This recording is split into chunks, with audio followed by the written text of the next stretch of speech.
ఆదికాండము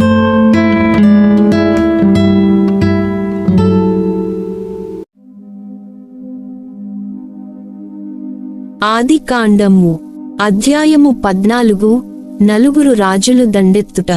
ఆ కాలమున అమ్రాఫేలు షీనారునకు రాజు, అరియోకు ఎల్లాసరునకు రాజు, కెదోర్లాయోమేరు ఏలామునకు రాజు, తిదాలు గోయీమునకు రాజు.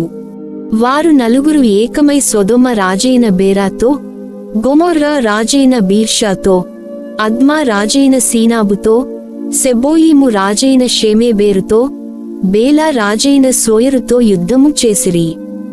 ఇప్పుడు మృతసముద్రముగా ఉన్న సిద్దీము లోయలో ఈ రాజులందరూ తమ తమ సైన్యములను కలిపివేసిరి. వారు 12 ఏండ్లు కెదోర్లాయోమేరు రాజునకు సామంతులుగా ఉండిరి. 13వ ఏట తిరుగుబాటు చేసిరి. 14వ ఏట కెదోర్లాయోమేరు అతని పక్షమున ఉన్న రాజులు దండెత్తి అష్టారోతు కర్నాయిము వద్ద రేఫాయిలను, హాము వద్ద సూసీయులను, సావేకిర్యతాయిము వద్ద ఏమీయులను ఓడించిరి. సేయీరు నుండి ఎడారిదాపునగల ఎల్ఫారాను వరకు వ్యాపించియున్న పర్వత ప్రదేశములో హూరీయులను ఓడించిరి.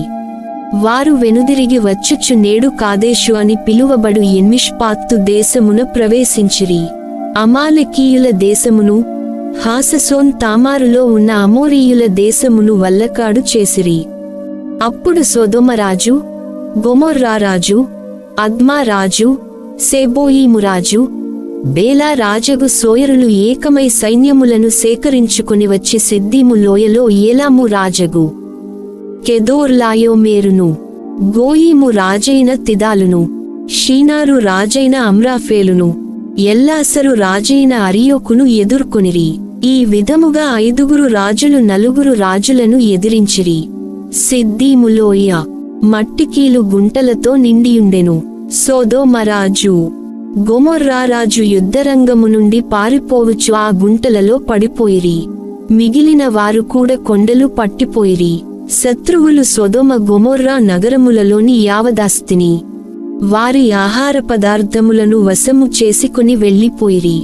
వారు అబ్రాము సోదరుని కుమారుడు సొదొమ నివాసియగు లోతును గూడ బంధించి తీసుకొనిపోయిరి. అతని పశుసంపదనంతటిని తోలుకొనిపోయిరి. కాని తప్పించుకొనిన వాడొకడు వచ్చి హెబ్రీయుడైన అబ్రాముతో జరిగినదంతయు చెప్పెను. అప్పుడు అబ్రాము అమోరీయుడగు మమ్రేకు చెందిన సింధూరవనమునందు నివసించుచుండెను. ఎష్కోలు అనేరు అనువారి సోదరుడు మమ్రే. వీరు అబ్రాము పక్షమువారు. సోదరుని కుమారుని చెరపట్టిరని విన్న వెంటనే అబ్రాము తన ఇంట పుట్టి పెరిగిన యోధులను 318 మందిని వెంట పెట్టుకుని వెళ్లి ఆ రాజులను దాను వరకు తరిమెను. అబ్రాము అతని అనుచరులు రాత్రివేళ శత్రువులను చుట్టుముట్టి ఎదుర్కొనిరి. వారిని దమస్కునకు ఉత్తరముగా నున్న హూబా వరకు తరిమి కొట్టిరి. ఆ రాజులు తోలుకొనిపోయిన మందలను, బంధువైన లోతును, అతని స్త్రీలను, అతని యావదాస్తిని, చెరపట్టిన ఇతరులను విడిపించి అబ్రాము తిరిగి తీసుకునివచ్చెను. కెదోర్లాయోమేరును అతని పక్షముననున్న రాజులను ఓడించి తిరిగి వచ్చుచున్న అబ్రామును కలిసికొనుటకు సొదొమరాజు షావే లోయకు బయలుదేరెను.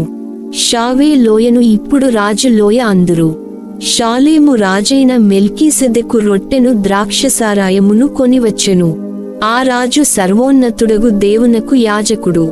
అతడు అబ్రామునకు ఇట్లు దీవెనలు పలికెను. సర్వోన్నతుడై భూమ్యాకాశములను సృష్టించిన దేవుడు అబ్రామును ఆశీర్వదించునుగాక. శత్రువులను నీ వశము చేసిన సర్వోన్నతుడగు దేవుడు స్తుతింపబడునుగాక. అప్పుడు అబ్రాము అతనికి తన సమస్తములో 10వ వంతును అప్పగించెను. అంతట సొదొమ రాజు, మనుష్యులను నాకు అప్పగింపుము, వస్తువాహనములను నీవు తీసుకొనుము అని అబ్రామును అడిగెను. దానికి అబ్రాము, సర్వోన్నతుడై భూమ్యాకాశములను సృష్టించిన ప్రభుడగు దేవుని ఎదుట నా చేయి ఎత్తి ప్రమాణములు చేసియున్నాను. నీకు చెందిన నూలు పోగునుగాని, చెప్పుల దారమునుగాని, ఇంకదేనినైనను నేను ముట్టను. ఏనాడును నీవు, నేను అబ్రామును ధనవంతుని చేసితిని అని అనకుందువుగాక. ఈ పడుచువారు తిన్నది మాత్రము నా వంతు, నాతో వచ్చిన అనేరు, ఎష్కోలు, మమ్రే అనువారు వారి పాలును వారు తీసుకొననిమ్ము అనెను.